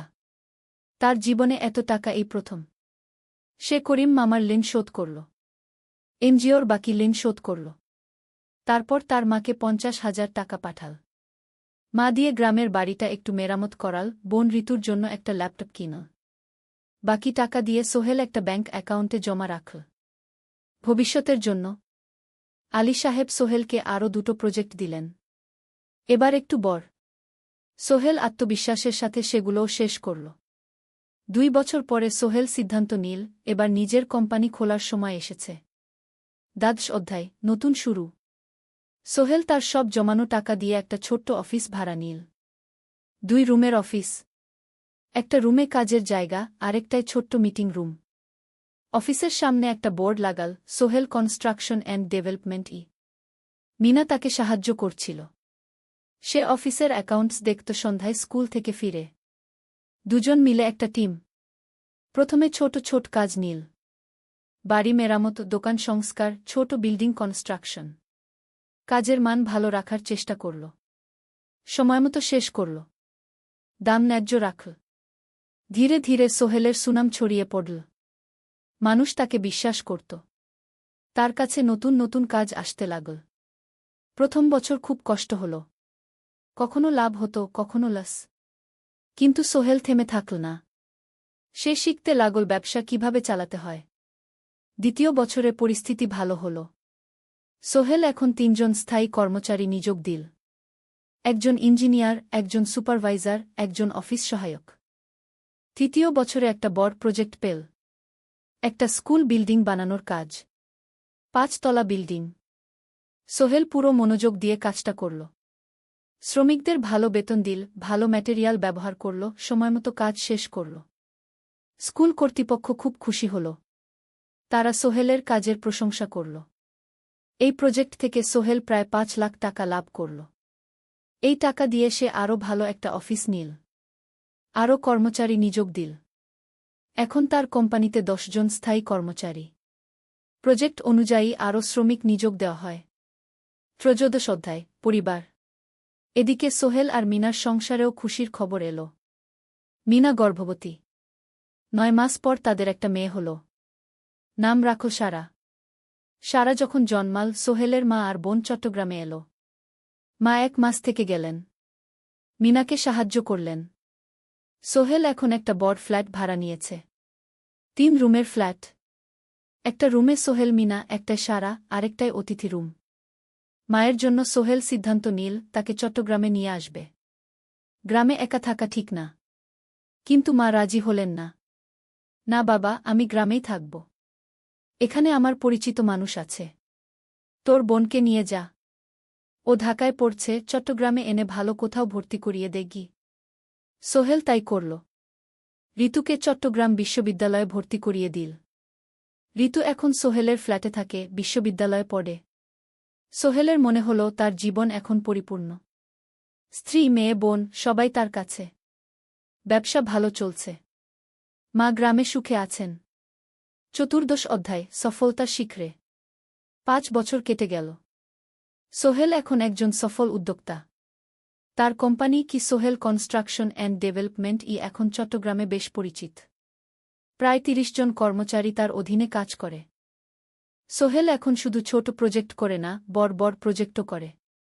একটা ৮ তলা বিজনেস কমপ্লেক্স বানানোর কাজ পেয়েছে।